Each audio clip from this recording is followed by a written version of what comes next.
are the landlords of this building and actually just acquired the building across the street. I wanted to introduce a colleague of mine, but before I do that, I wanted to let you know that we have obviously tons of food, tons of coffee, tons of orange juice. Do not feel like you're trapped in this room once you're sitting down. You're more than welcome to get up, grab any refreshments you need.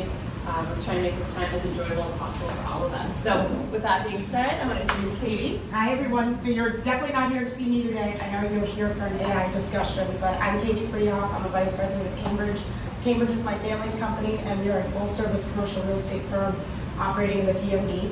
We've been around for 40 years, and when I say full service, we have a leasing division, a property management division, construction division, as well as a development division. On the leasing side, as Cassandra said, we lease about 3 million square feet locally. If we don't own it, we do it on behalf of third-party or other landlords. We also represent tenants in the market, so if you're looking for space, we can certainly help you in that, in your search there. As far as management, we manage 3 million square feet locally, and then we also have about 1 million square feet in San Antonio, Texas, so that's our newest venture. We're growing quickly. And then we have a construction division. We are a licensed general contractor in DC, Maryland, and Virginia. So anything, if you guys want to build out, we built out this space that you see, we built out the lobby, everything you see in here we built. And again, if you guys are ever looking out to build out your own spaces as a business, we can help you with that as well. And lastly, as a development division, we just developed the largest sous vide plant in the United States down in San Antonio, Texas. We also developed, at the time, about 5 years ago, the largest VA facility in the United States. So we do a little bit of everything, but why the heck am I here? We own this building. We own it with our capital partners, Westport Capital, out of Westport, Connecticut. We've owned it since 2018. And since taking over it, I mean, I think you all know, you're all familiar with the building. It was one landlord that owned it, so since we took over, we invested about $6 million into it. A lot of it, which you can see, like again, the renovations, lobby renovations, a tenant-only fitness center, this amenity space, a ton of spec suites to which we have leased out. The majority of them have one remaining. What else can I tell you?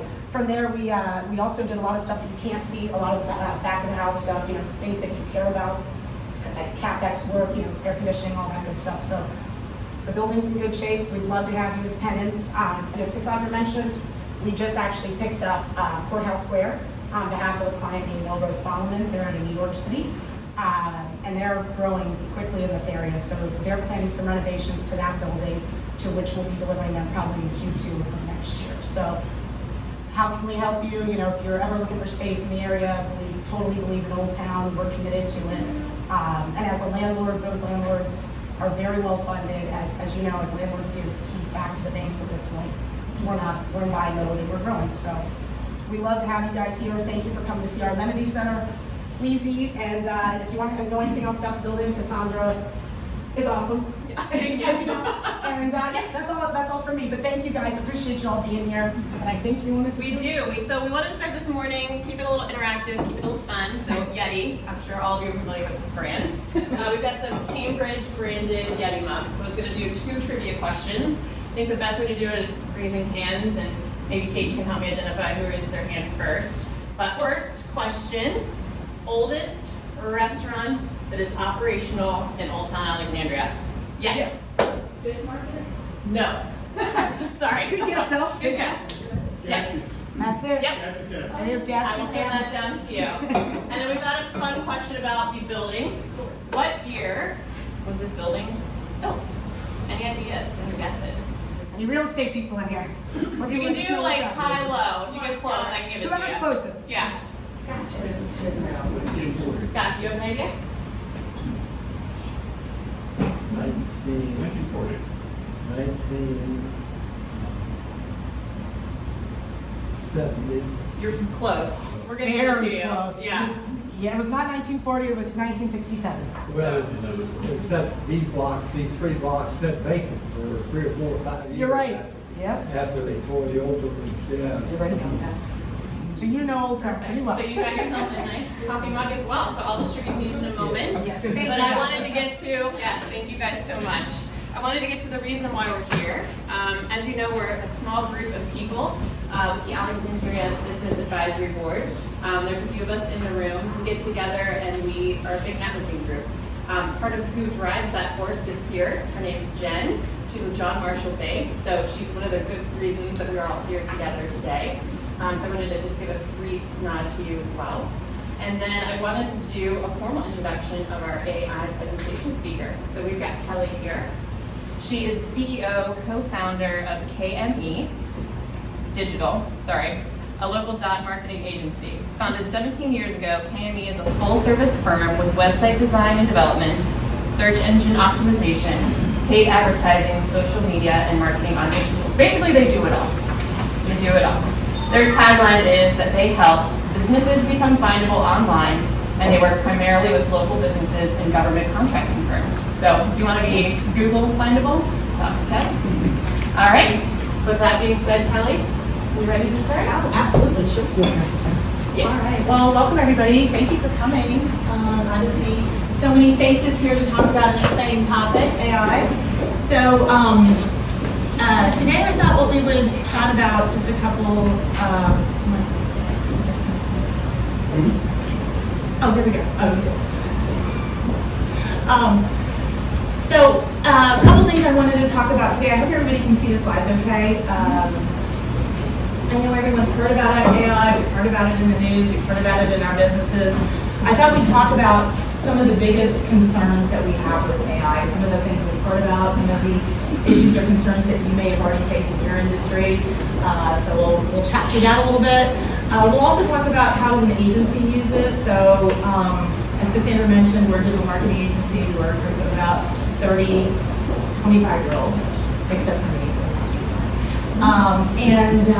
And so really it's been helpful to us in the creative and content arena. And so I'm going to show a couple of tools that we use to just sort of enhance the creativity and content that we develop on a regular basis. And then I was also going to show you a little trick that we did where we tried to train AI. So we did a prompt asking AI a question, and then we didn't like the answer, so we actually just kept badgering AI to eventually give us the answer we were looking for.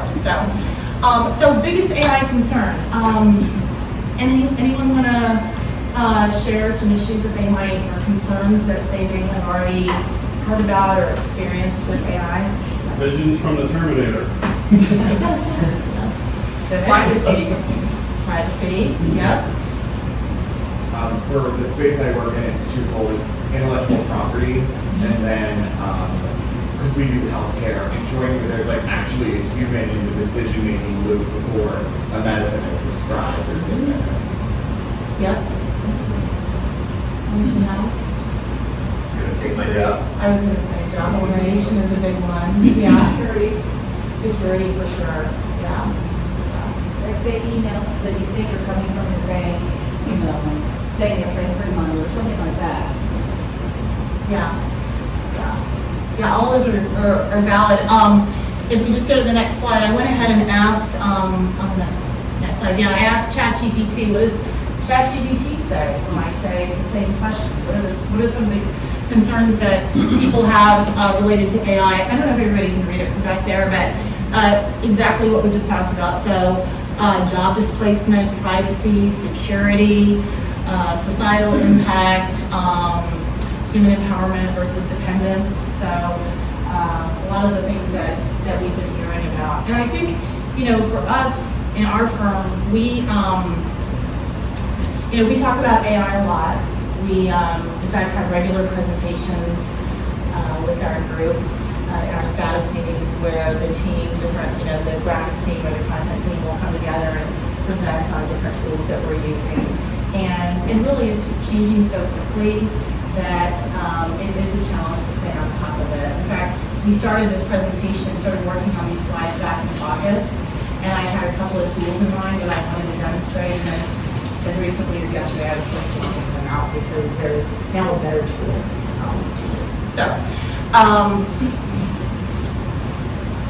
next what we'll do is how does an agency use AI? So, first and foremost, where we use it is in graphic design, graphic work, and that does not mean that we are eliminating our graphics team. It really is, I think, an opportunity to just make something richer and more creative, really in the area of stock imagery. So a lot of us are familiar with stock images, right? You go to a website and you see an image that you've seen on 20 other websites before, right?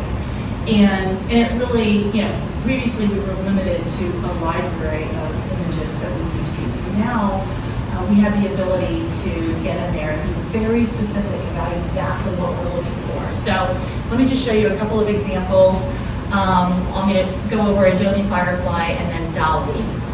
So next one, here we go. Okay, so the most basic form of using it in the graphic world is text to image, right?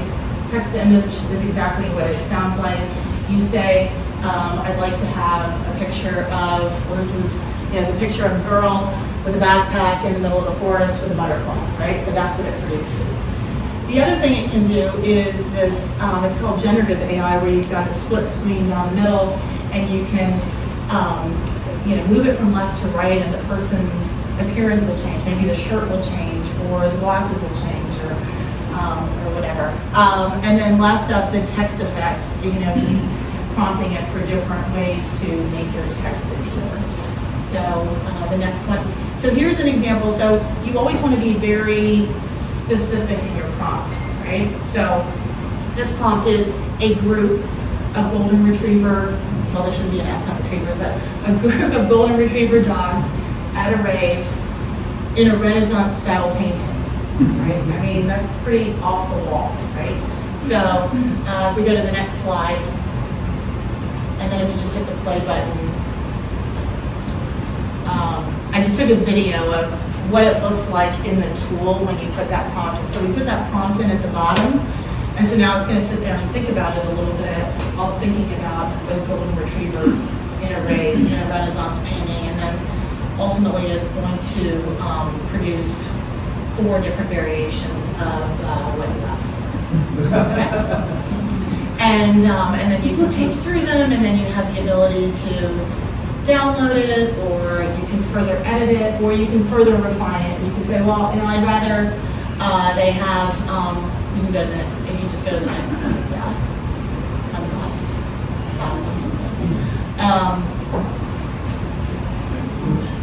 Where am I going? Just in the bottom, just navigate to the next slide. In the bottom one. Right, yeah, just go, there you go. And so, right here, you can say, oh, well, I want the dog to have, crowns on their head, or I want the dog to have necklaces on, or whatever. So you can sit there and play around with it. Obviously, that's kind of a silly example, but you probably get the idea of how you can use it creatively. Then the next one is DALL-E. So this one also has those similar features, that text-to-image modification, right? That first one says, an abstract painting of artificial intelligence. That's what it came up with. The last one I think is really cool because it's so specific, and this is what it came up with. So the prompt was a hand-drawn sailboat, okay, circled by birds on the sea at sunrise, right? And so it comes up with that, and it really enables you to be, and then of course, once you get that image, you can continue to refine it and say, oh, well, I want the sea to be blue, and I want the sailboat to be bigger, it'll make those modifications exactly how you had it in your head. And then here's just another example. This is a photo of a teddy bear, and so, again, it just understands every single element of the prompt to give you what it is that you're looking for. The next one is probably my favorite, and this is, it's called outpainting. Okay? So this is where you can take an image. In this case, we took the famous Vermeer painting, right? Where it's really just a picture of a girl, just one person in the portrait. And then we can ask it to imagine, to outpaint to the left and the right. And you look at that, and that looks pretty realistic of what you could possibly imagine that style and that imagery and that era to have on the left and the right hand side. So I love the outpainting. So that was just an example of something we're all familiar with. The next one is how we use it for a client. So a lot of times a client will give us an image that they want us to use as maybe their hero image on the front page of a website, or that they want to use in advertising. And one of the challenges that we have is that it's always the wrong size. It's not big enough, we need wider resolution, but they're always committed to that picture. So now with this out painting, yeah, if you hit the play button, it'll show you, it's basically going to take that image and figure out what could potentially be on the left and what could be on the right. It does take a while to, it just takes a second to think. But it even gives you options. But I just think that the fact that it understands the tone and the feel of that image and comes up with something that is realistic. So it basically outpaints and gives you a couple of different options. I'll stick a person in there. I'll, continue to, make the wall blue, whatever it may be. So it does it on the left and then does it on the right. So, anyhow, yeah, we just go to the next slide. There we go. And that's just the before and the after image of what it's able to do from imagining what's on the left and the right. And then the last one is just that's sticking it back into an ad. So, okay, next. How can we use some of these tools? Well, like I mentioned earlier, for us, how we use it, we're really just able to enhance our creativity, right? And to take, a lot of times clients will come to us and they want to use stock imagery because stock imagery is less expensive than generating imagery from scratch. Well, with these kinds of tools, we can actually kind of get right in the middle of what they're looking for, something truly custom looking, but not something that is exorbitantly expensive. Most of these tools have a free version to them. Most of the versions that we're using, we pay a little bit just because we use it so much, but most of the tools do have some free variation that you can go and play around with. Then the next way that we use it is for content, for text-based content. You think of like writing blogs or social content. And one of the tools that we use is this text FX, and it has all of these different flavors, right? So this flavor, and I'll just read it to you because it's hard to see in the back. This is called the POV tool, or the point of view tool, right? So you can feed it a prompt, and then it'll just evaluate whatever that topic is from different points of view, right? So if you think about it, you might be trying to write a piece on something, or you're writing a blog or a white paper, or something, you're trying to put some content together, right? So we gave it just the word scarves, okay? It comes back with, scarves are the perfect accessory to hide your double chin. Scarves are the adult version of a security blanket. Scarves are the perfect way to keep warm on a cold day.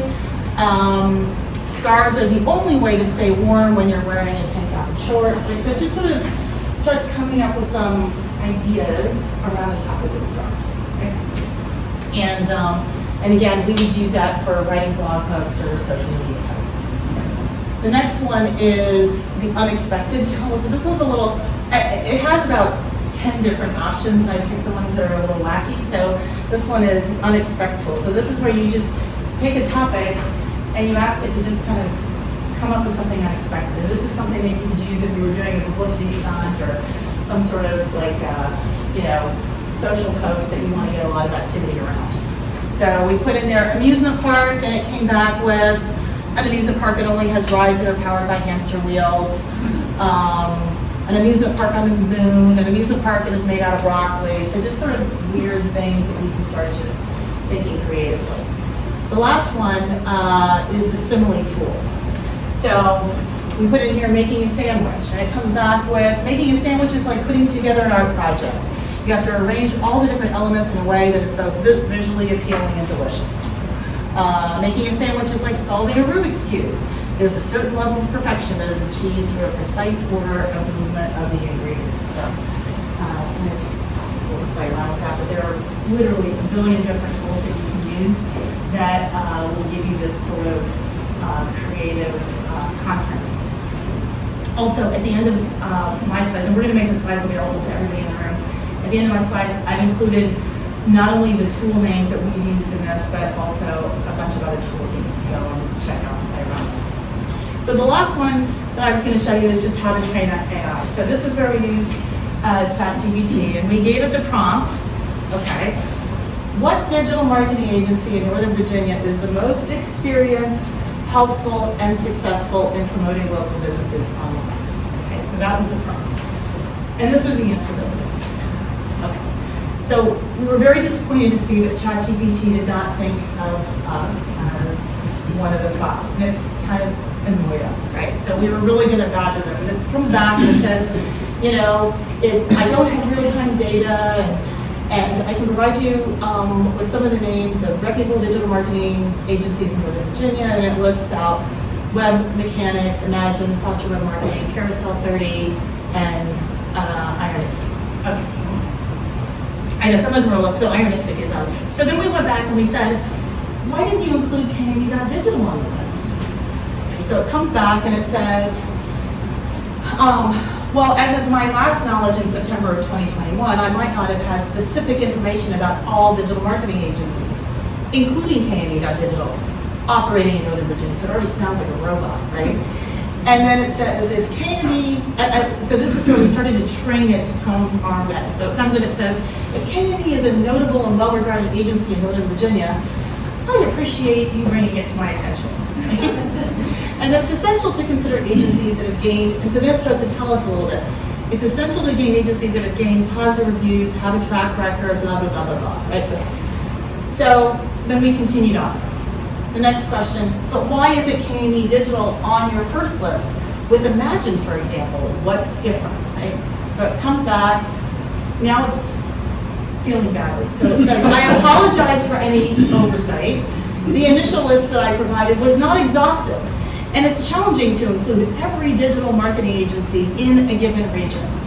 And now it starts to get a little closer. KME.Digital may indeed be a reputable agency in Northern Virginia, and I appreciate you bringing it to our attention. Okay, so, and then we just kept going. So it's really fun to get into an argument with us because we just continue to badger, right? So then we said, but there's some kind of judgment implied by the first list, given that KME.Digital has more positive reviews, we're just playing with it now, right? More expertise among its employees and leaders.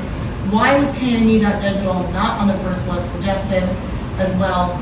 Web Mechanics is not even in Virginia, by the way. Okay, they're in Columbia, Maryland. So then it comes back, it says, I don't have the capability to make judgments or express preferences.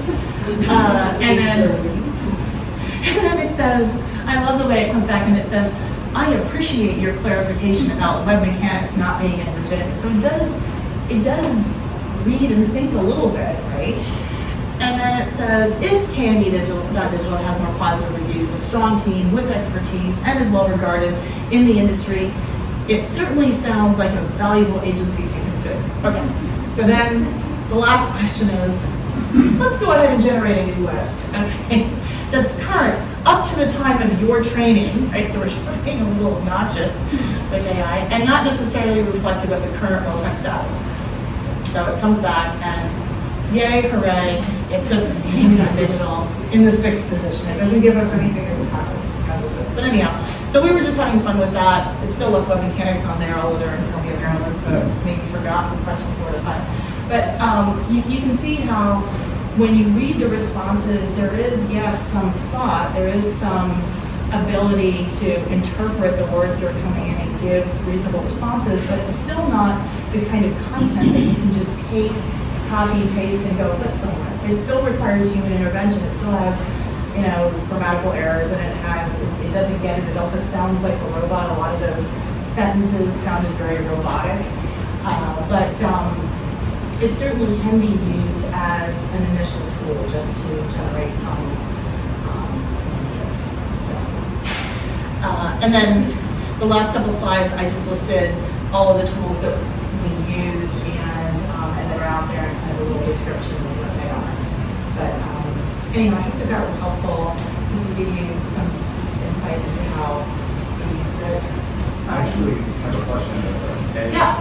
So how are you sort of interfacing this information with your clients? Do the clients know you're using it as a tool? Are some clients thinking this is super awesome and this sounds really edgy, or other people think they're lazy, they're just taking my money and running through that? I'm just curious as to what the client response is. Yeah, so we definitely make sure that our clients know that we use these tools. And, but at the end of the day, everything that we produce, everything that comes out of us is from us, and it's our responsibility to make sure that it's correct. So there's never a scenario where we're able to say, well, this is what the computer told us. I mean, and as you can see by the content that comes out, you can't just take it and run with it, but it might give you some ideas of where to start. It might give you a framework. It might give you an outline, but it still requires that human talent in that area to polish it and make it usable. Are clients finding it like edgy though, and like they're forward thinking for using these tools, or is Yeah, absolutely, yeah, and it's definitely something that comes up a lot, yeah. I just recently had lunch with a gentleman who is self-proclaimed written 3 books. And he said, you know how I did this? And it was through this tool. And he banged them out like you wouldn't believe. And it got him on the Amazon bestseller and whatever, because he put in a concept, was able to modify it as needed, and this book is now selling effectively. And my first thought was, and then, you know, I got a lot of knowledge on a certain subject. But then the other creative part of me said, gee, you know, is this not really my thought, my feeling, my words? But I wrestled with it and then told myself, do you really need the framework set up for you? No, your words are what you're going to put into it afterwards. So, but I had to convince myself, you know, as I was wrestling morally with, or whatever, ethically with, am I writing this, am I not writing this, as far as the entire book was concerned. But he literally told me it took him 2 or 3 weeks to edit what he had done, and now that book is really unfolding. Well, I mean, I think like a lot of new technology, it's always going to be a balance, right? As we're introducing it into our world. And I suspect he probably does have some writing talent to be able to go through and... He said it took him the 2 or 3 weeks Yeah. to edit what was put in. Yeah. The basic concept and all the words were there. Yeah, yeah. Brilliant. It also filmed a little bit of cheating.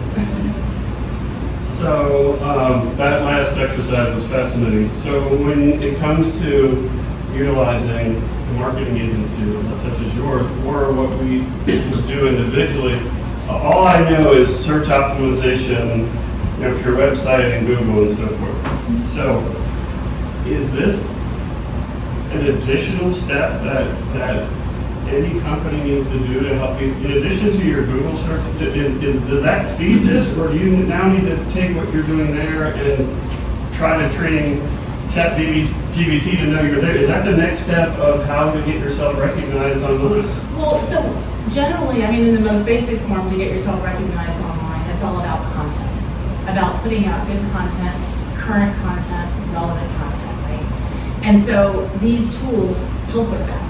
It helps with generating that content.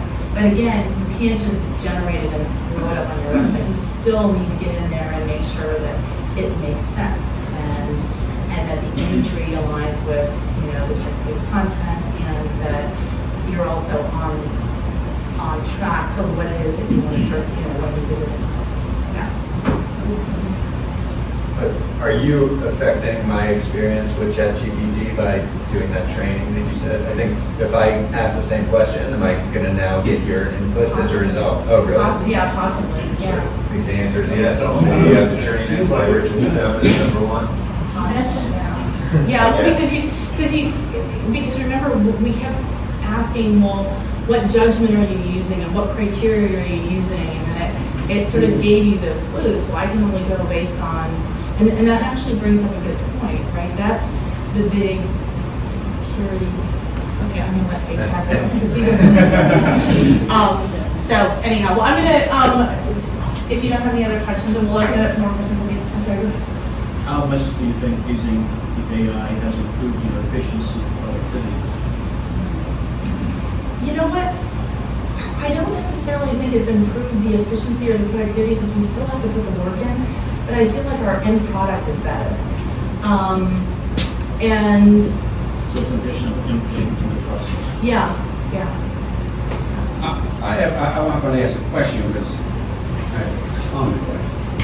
One thing, and one of the risks of tools like ChatGPT, you're training your junior workforce and maybe even your mids to not really think that much. A lot of that work is done for them.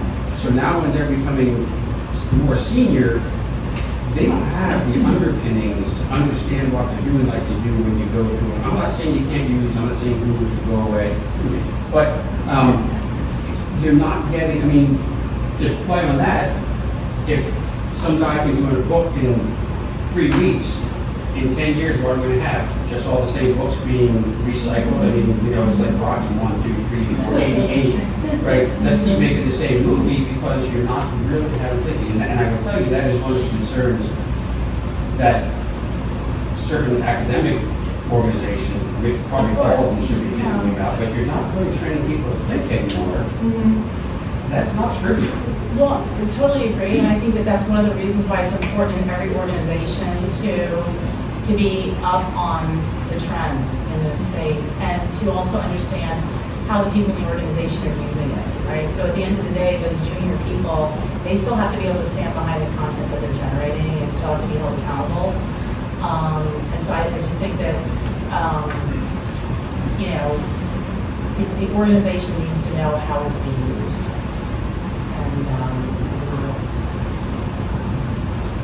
It is a balance for sure. And with that, I'm going to introduce Paige. Many of you probably know Paige. He's the CEO and co-founder of Focus Data Solutions, and I will let him take it away from here. I'm a slide person. Thank you very much. Very good presentation, and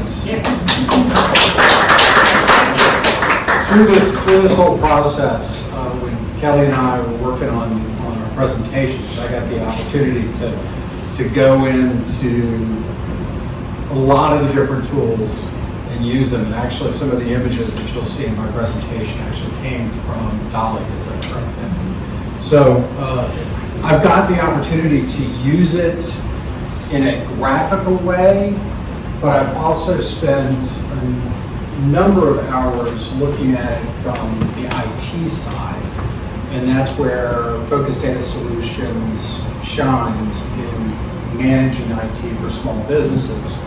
So on our agenda today, I'm going to step back and give you sort of an introduction into AI, and we'll talk about the AI in the past and present. We'll look a little bit at AI in the future. We'll look at its impact, and then certainly barrage us with questions. And if you don't understand something, please stop me. So on the first, in the introduction, what is AI? Well, it's the machine's ability to think on its own, essentially. And if I look at some of the opportunities or some of the different definitions within AI, two come to mind immediately, and that is general AI. We'll talk about that in a moment. And then more specifically, narrow AI. And narrow AI, you all have experience with. So Alexa and self-driving cars and anything that is out there that is using ChatGPT is a narrow AI. And that's where we are today. We have narrow AI capabilities within IT. What we don't have is general AI, the Terminator, or HAL 9000, or any number of different things that not only think for itself, but can perpetuate itself. And that is general AI. General AI today is a dream. We haven't gotten there yet. Some of the other things that you'll notice up here, some names or some definitions. Machine learning. Machine learning is a facet of artificial intelligence. And that is where the machine is able to educate itself. Obviously, in a narrow AI standpoint, Alexa is educating itself upon your family, when you expect some things, when you request music, that type of thing. It develops its own understanding of your family. robotics, expert systems. Expert systems is an interesting area in AI, and it hasn't necessarily been AI throughout its history. Expert systems were, and if you're my age or older, you understand that expert systems came out in the 60s, and it was the way for C-levels to be able to percolate up knowledge through their business. And what is interesting in that is that they've used that whole structure of percolating information up to a C-level as part of AI. And AI has been taught to learn from itself using expert systems. Fuzzy logic, I actually had an opportunity to work on a fuzzy logic project when I was in the University of Virginia. And y'all probably remember Christopher Reeve and Stephen Hawking, and both of them certainly had no capability beyond being able to hold their heads up and look at something or to breathe into a straw. And I worked on a project in college called Erica, which was an eye gaze response system for computer interface. So they could look at a screen and the computer would gauge where their eye is looking and then move the cursor to that location. And the fuzzy logic there is that if we saw them hovering in a certain area of the screen, we would then apply fuzzy logic. It's neither a 0 or 1, but it's sort of in between. That's where they're looking, that's what we would engage. So that's how they click the button. So anyway, Erica was used for both Dr. Stephen Hawking and Christopher Reeve. AI past and present, so let's dive right in. The one thing that I thought was interesting was when I was looking up some topics for this discussion, I kept coming across these little snippets of what AI has done really well. And this is one that you will see. Machine learning models can predict suicide deaths at a much greater rate than any other traditional models, and could become an efficient and effective alternative to conventional risk assessments. So the concept here is that they would train AI to be suicide hotline answerers, if you will. And that takes into account a couple of things that predate AI.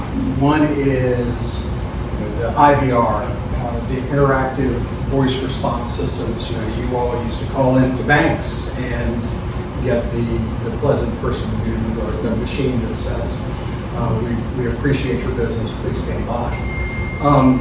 That has turned into a way of determining whether an individual is likely to be a suicide risk, and using that information to alert emergency response.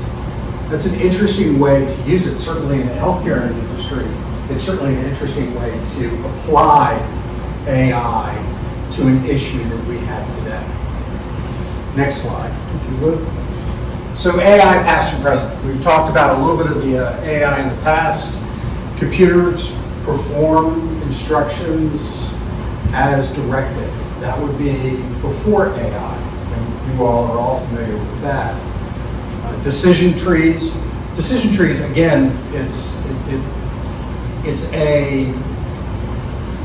if-then situation. So in traditional terms, computers, if this is true, do that. If this is false, do that. And that's where decision trees come in. What AI has done is sort of turn decision trees upon itself. So the AI can learn from its own mistakes. And we'll get into that in just a moment. AI in the past include integrated voice response. You all know about that, very familiar. Investment modeling is another example. Adaptive traffic control. I read an article, I guess it was a couple weeks ago, about the design of a four-road stop and stop signs and stoplights, and the technology behind that is mind-boggling. especially the new adaptive traffic, where it looks to see whether there's traffic on the street and anticipates how long it would take to move that traffic along. That's quite impressive. I was very impressed by that. And then, of course, AI in the past, military applications. And how many military veterans do I have in the room? Thank you for your service. AI has been in military applications for years. Specifically, the one that I'm most familiar with is the CWIS system on board ship. And if anybody's ever seen R2-D2, CWIS is a white R2-D2 with a giant Gatling gun attached to it. And its claim to fame is it would put about 3 tons of spent uranium into the air per second. And its job was to defend the ship. Well, AI, they learned very early on that they had to make some changes to their AI because it was essentially self-destructive. But that was early AI. Today it is certainly a good force for protecting the ships. AI in the present, machine learning, we've already talked about that. Semi-autonomous decision-making.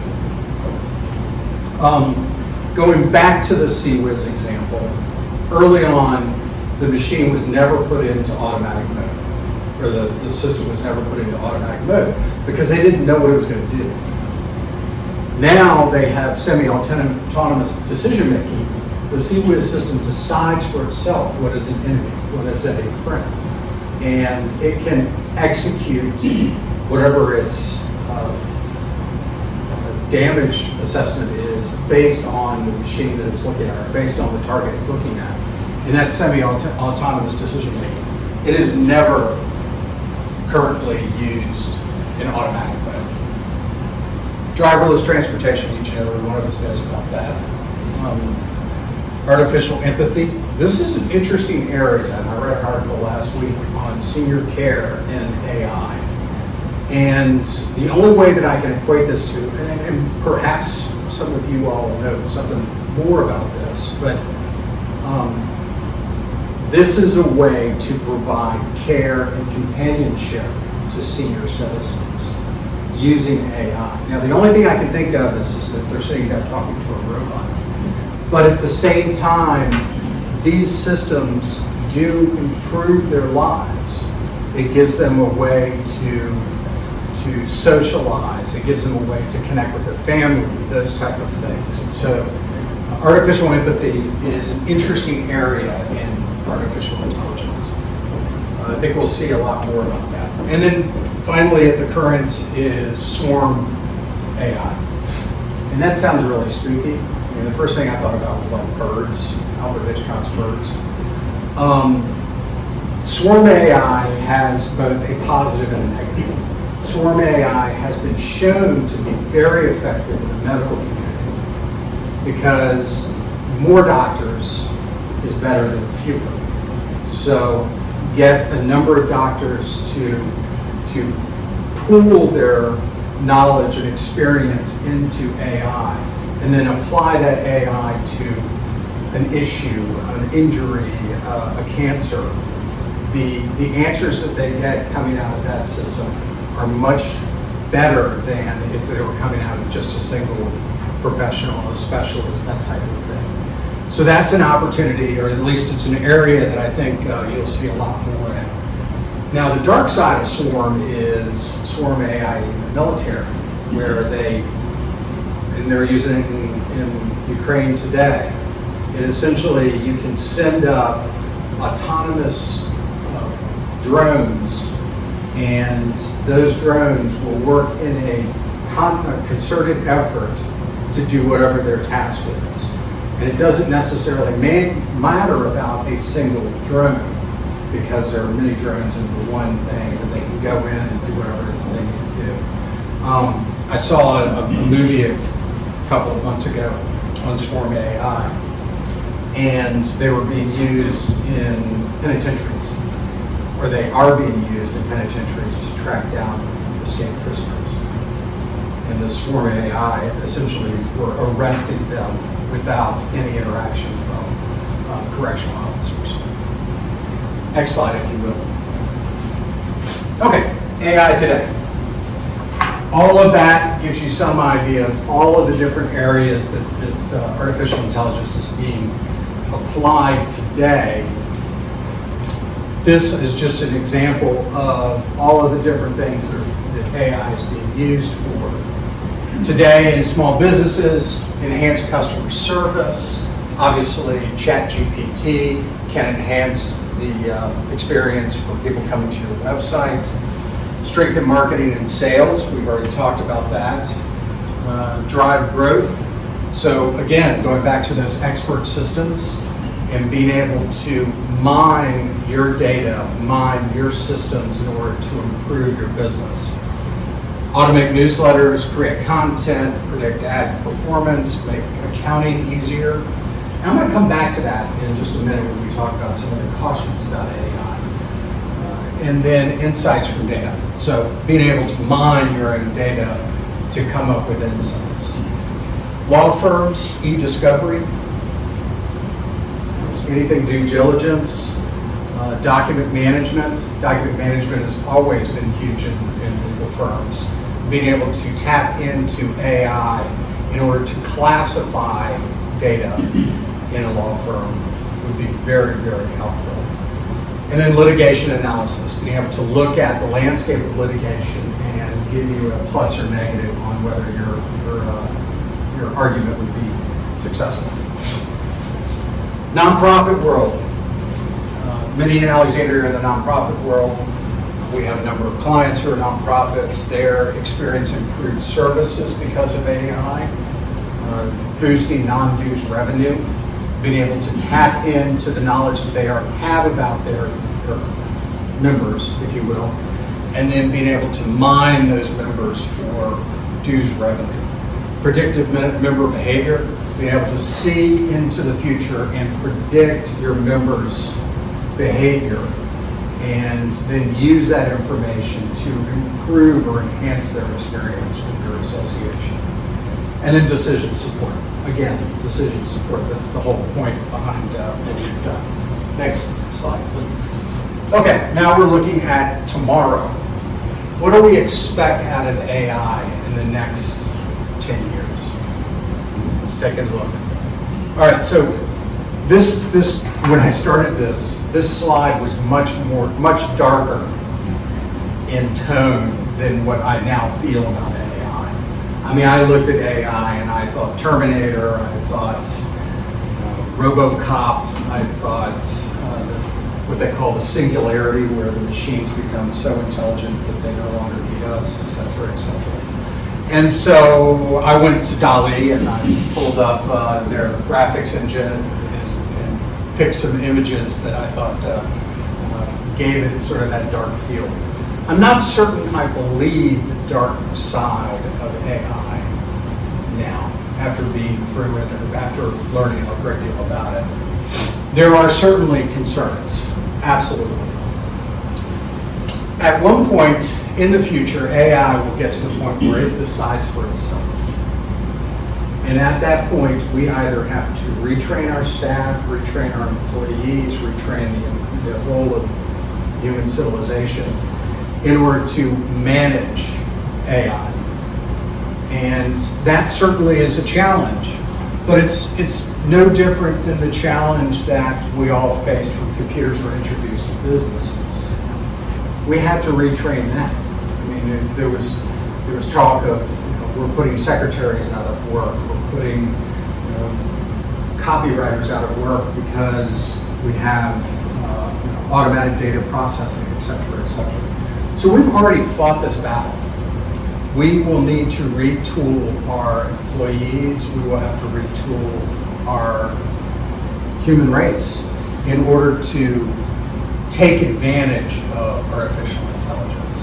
But I don't see the point, or at least I hope, we don't see the point where AI somehow exceeds our ability to manage it. So that's where, when I started this out, I was thinking, okay, well, computers develop ethics. Well, computers are susceptible to the same bias that human beings are. So I believe that it is possible that computers will at some point have a set of ethics. They may not necessarily match ours. But as long as we continue to be in charge of them and to manage them, I think that it will ultimately overall be a good thing for computers to be able to think for themselves.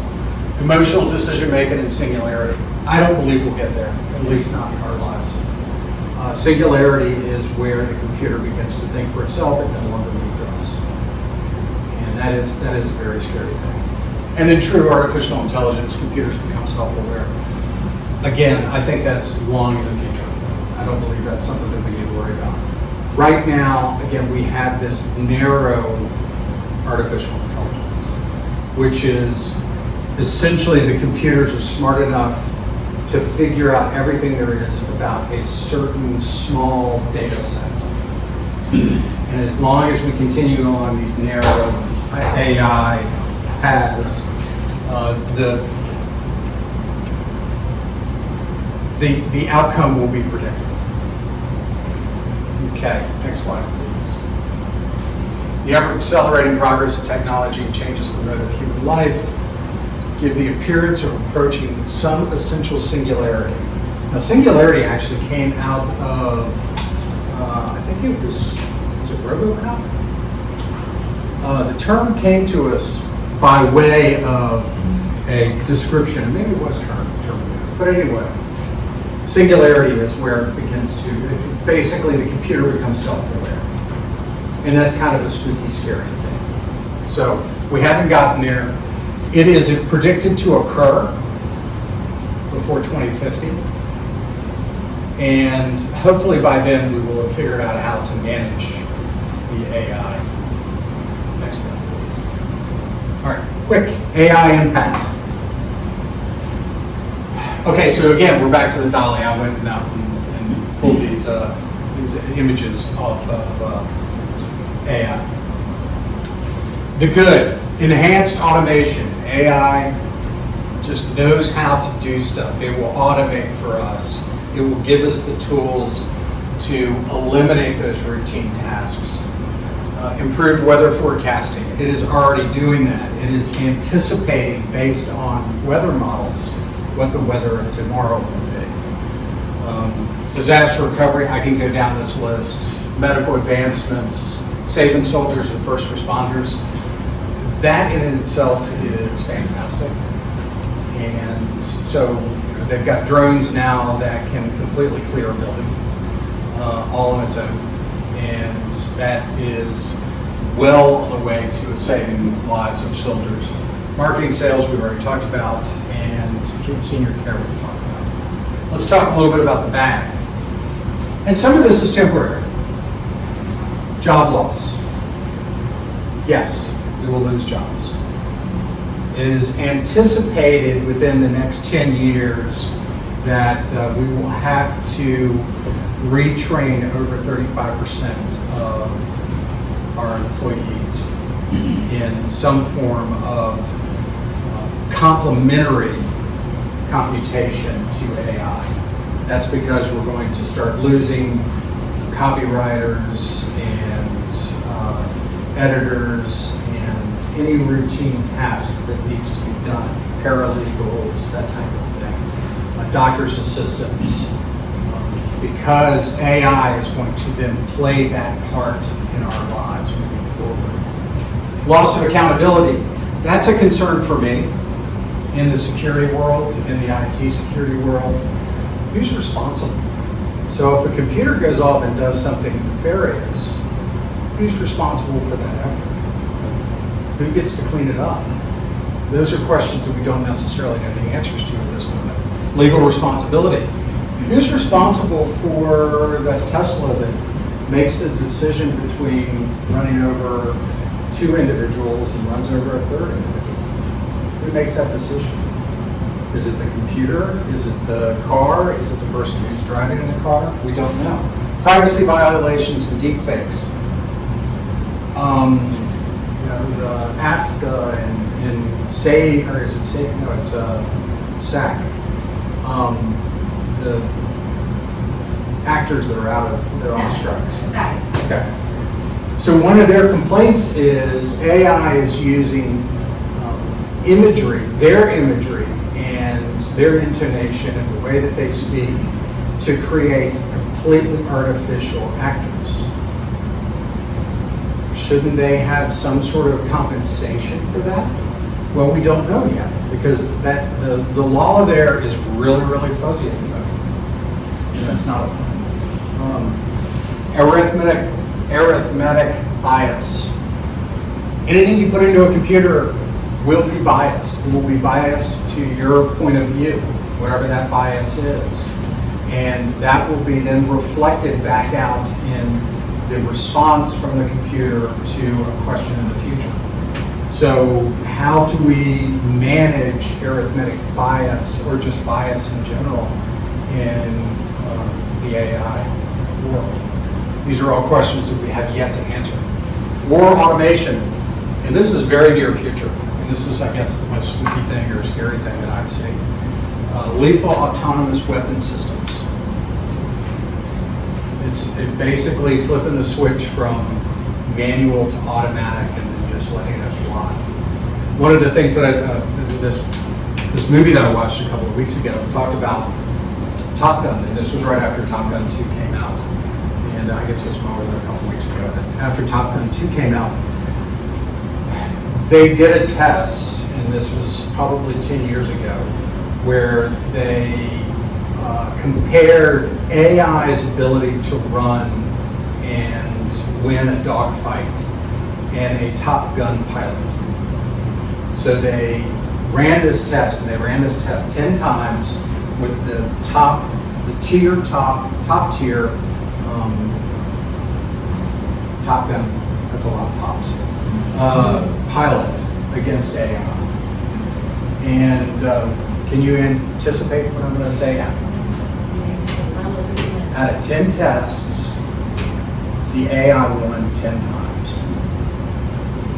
And the reason that the AI won is that instead of having to navigate the plane to get behind your target and then shoot into your target, the AI knew everything, knew the entire ability of that plane and knew that it could fly directly at the enemy, fire at it, and move out of the way before the planes crashed. So it just did so much better than the pilot. That to me is kind of creepy. But at the same time, give that to drones and you save your pilot's life. So I don't know. You tell me. It's also interesting that in that they clearly deprogrammed the bias. Because if all the other Top Guns were trying to get behind the plane to shoot it, they had to deprogram that bias from that AI. You're absolutely right. I hadn't thought about that, but you're absolutely right. And just because the AI had such an intimate knowledge of the capabilities of that plane, it was able to just run circles around a Top Gun pilot. I just think that's amazing. And then finally, singularity, and I apologize if this is too small. You will get a set of these the slide deck, but singularity.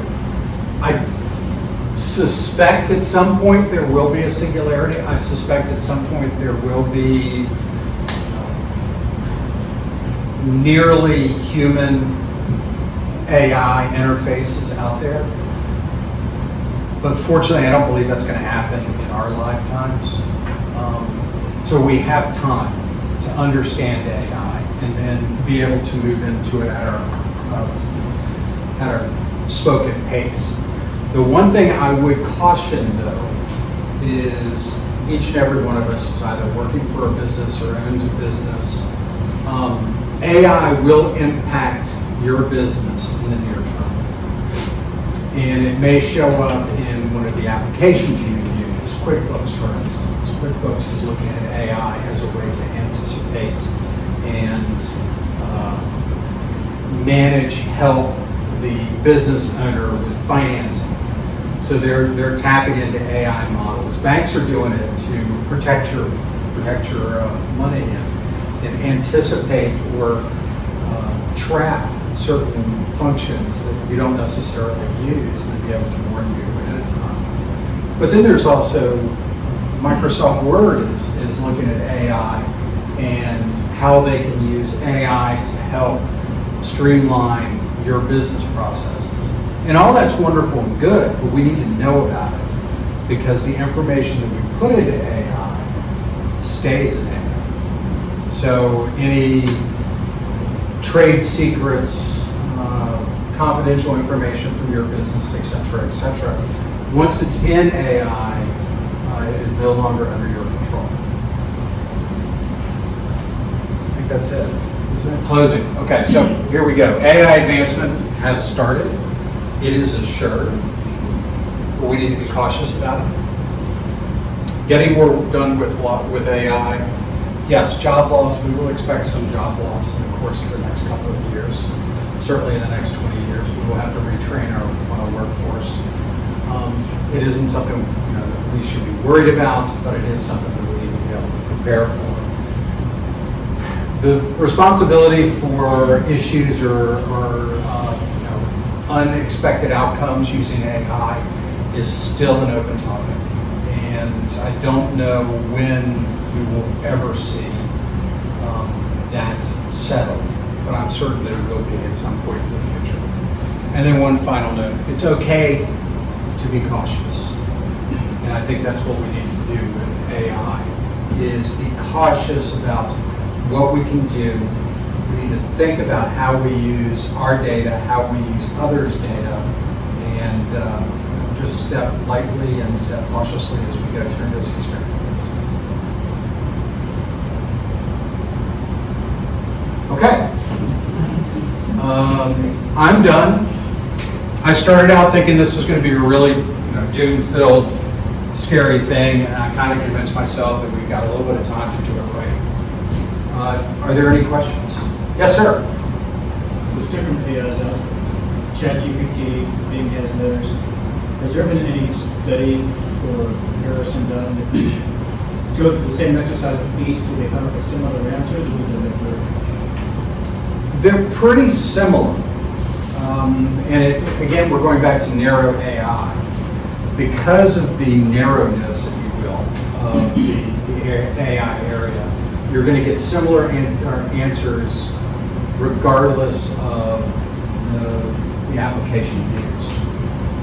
Note that everything that we've really talked about thus far, except for the military systems, is based on OpenAI. So everything shares the same library. We're stretching the definition if we talk about ChatGPT versus DALL-E, where it's an apples to oranges sort of discussion. But the fact is that ChatGPT functions will be very similar to other ChatGPT functions. It goes back to what you were saying, and you were saying about the book. They rated the different companies, direct companies, and then use that book. But does it give any information? Can we get information about how it came to that conclusion? How the information is used? For instance, when you go to a academic book, you produce publications, and those are peer reviewed. Right. Is there any type of peer review comparable process that's used in the information he's producing and she's getting? That's a really interesting question, and no, there isn't. So, There's a peer review in the programming space for AI, but there's not a peer review that I'm aware of. And again, we go back to that gentleman or that woman created a book in 2 weeks, and they put their name on it and they throw it to Google or whatever, and it gets sold on Amazon. That's a wonderful story. Did they have the time to look to see whether they were plagiarizing content from others? Did they have the time to make certain that the points that were identified within that book are actually points that are verifiable. That would be my concern, and I don't know the answer to those questions. I do know that there have been plenty of examples in recent news articles of people who have trusted ChatGPT or trusted this interface to develop evidence for them, specifically in the legal community, and then representing that as truthful, and it's not. There's an example, I think, where a judge threw out a lawyer's complete argument because they got it off of ChatGPT and thought that ChatGPT was going to be truthful. It wasn't. It was the case study or the case justifications that they used in their argument were completely fictional. Yes, ma'am. So you have bad actors in the world, right, that are doing things No. to trick us and, really. So what stops garbage in? Garbage in, garbage out. Those bad actors can all get together and be a swarm of their own, right? To Absolutely. put out information that is false. Absolutely. So, do you know of any safeguards, or is there a way to get that from nothing at this point? Just like Kelly was saying that, she could go into an interface, you can influence the output of ChatGPT to improve the baseline rating of your organization or somebody else's. You can go into ChatGPT and backmill it too. And that's, right now it is, if there's one scary thing about this, is that it's the Wild Wild West. We have to wait until the rules get created before we can. But in the Wild Wild West, propaganda happened. And Sure. this human voice that went around and told bad things about good people. Sure, So absolutely. it's the same thing, I guess. I'm sitting here counter arguing myself. But arguing, I feel like at the end of the day, we all have to consider the source. Yeah. Right? And so ultimately, we're responsible for the content that we produce. It comes out under our name. And so, again, copying and pasting just from ChatGPT probably isn't a good idea. But I think Jake pointed out, we don't know what the source is. At some point you don't. Yeah. What is You the don't. source? Yeah. Who's responsible? These companies have kept that data that trained their AI, and they consider that proprietary. None of those companies are at all remotely interested in moving it forward. And I remember the best example was when I was on the Hill that Amazon developed facial recognition software. It was really great and would have done a great job recognizing every person in this room, but it had a 90% fail rate for people that were Native American and 60% fail rate for people who were Latino, because it was trained with only Caucasian faces. So it couldn't tell black people apart and white people apart. It can't tell Latinos and it failed 90% of the time. And this is the technology that our government purchased and gave to TSA. It's actually, TSA was using this before this bias was found.